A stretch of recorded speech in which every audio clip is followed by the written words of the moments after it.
Fahim, video গ্রুপের লোক হিসাবে লাজা আমরা কিছু কিছু জায়গাতে একটু লাজা ধরা খাই গেলাম না। কোনো ধরা নাই, ভিডিও গ্রুপের সবসময় একটা মানে এগুলো এক একটা ব্র্যান্ড, বুঝছস? বাসার ওলারাই জেরেছে খেলা দিন কি কস?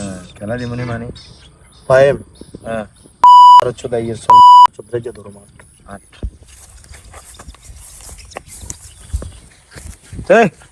কারণ আপনারে এত সাবাস দিছো কেন? আঙ্গুর প্রতি মাথা বলে করবেলা স্যার, মানে বুঝলাম না, তোমরা রাস্তা কি লেগে খাড়াছে এরকম?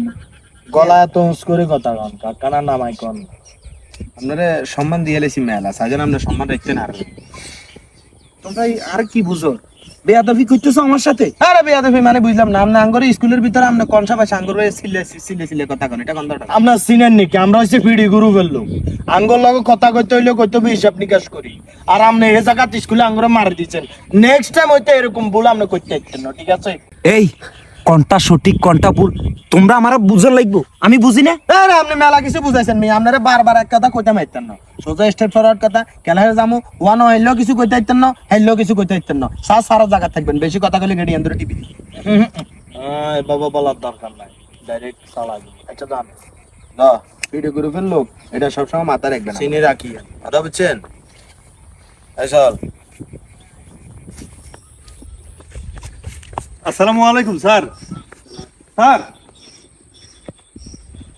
ব্যাপার কি স্যার, আপনি আমারে খেয়াল করেন না? খেয়াল করছি, এমনি মানসিকতা ভালো নাই তো, এই জন্য একটু বাড়ির দিকে যাইতেছি। কিসে স্যার, আপনার দেখতেও কেমন কেমন লাগে, কিসে সমস্যা কি? আসলে কি না থাক, যাও তুমি যাও। বলেন না স্যার, বলেন। দেখো রাসেল, তুমিও তো আমার ছাত্র ছিলে। যারা আগে লেখাপড়া করতো, আগের জেনারেশনের ছেলেগুলা মেয়েগুলা কত সুন্দর নম্র ভদ্র আচরণ করতো আমাদের সাথে। আর এখনকার জেনারেশনের দিকে তাকাও, শিক্ষকের দাম নাই, শিক্ষকের সামনে ছাত্র সিগারেট ধরায়, গ্যাং তৈরি করে। মানে শিক্ষকের যদি ক্লাসে যদি একটু শাসন করে না, রাস্তায় আসলে মতন শিক্ষকরা অকমানি অবদস্থ করে। এগুলো খুব কষ্ট লাগে আমাদের শিক্ষকের জন্য, এগুলো একদম লজ্জাজনক ব্যাপার। কিছু বলতে পারি না, সরকারে আইন করছে ছেলেদেরকে আমরা ব্যাট দিয়ে আমরা শাসন করতে পারি না। তো তাহলে এই স্কুল কলেজের ভিতরে রাজনীতি ঢুকে গেছে, তো আর ছেলে মেয়ে এগুলো কিভাবে মানুষ হয় বলো, কিভাবে ভদ্র হয়? যে স্কুল কলেজে রাজনীতি ঢুকে যায়, ওই স্কুল কলেজগুলো কি ভালো থাকে? ওই ছাত্রগুলো কি ভালো থাকে? ওই ছাত্রীগুলো কি ভালো থাকে? ভালো থাকে না রে বাবা। এই জন্য মনটা অনেক খারাপ। স্যার মন খারাপ করে কি ইরবেন?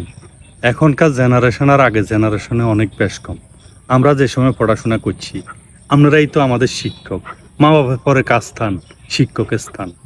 এই যে আমাদের মা বাপে আমাদেরকে স্কুলে নিয়ে দিয়ে আসতো, বলতো কি মাংস আপনাদের হাড্ডি আমাদের।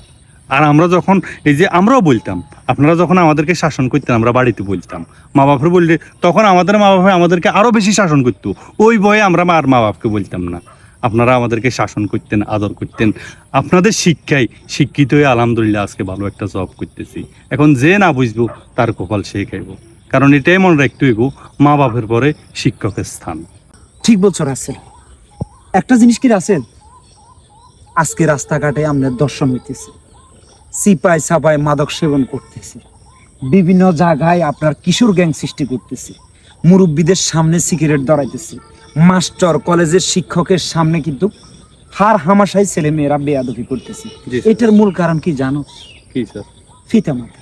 জি স্যার। ফিতা মাতা যদি ভালো হতো, ভালোভাবে শাসন করত, ছেলে মেয়েদেরকে সঠিক শিক্ষা দিত, ছোট থাকতে যদি আমরা সঠিক শিক্ষা যদি না দিলে তো ছেলে মেয়েরা এরকম হবে, মাস্টারদের সাথে বেয়াদবি করবে, জায়গায় জায়গায় দর্শন করবে। এই জিনিসগুলো তারা চিন্তা করে না। মা বাবা হচ্ছে প্রধান শিক্ষক, জি স্যার। তারা যে শিক্ষা দেবে ওই তাদের ছেলে মেয়েরা ওই শিক্ষাটাই পাবে। অবশ্যই স্যার। তো যাই হোক, অনেক কথা বলছি, মনে কিছু নিও না। যাইতেছি বাড়ির দিকে। আচ্ছা ঠিক আছে স্যার, আসিয়েন আমার বাড়িতে এক সময় করে আসিয়েন, একটু চা পানি খামু, বসুম, কথা বলুম, অনেকদিন যাবত কথাবার্তা বলি যায়। আচ্ছা আচ্ছা, যাবো, সময় করে যাবো। আচ্ছা ঠিক আছে স্যার, যাই তাহলে। হ্যাঁ আচ্ছা, আসসালামু আলাইকুম। ওয়ালাইকুম সালাম। ছেলেটা অনেক ভদ্র।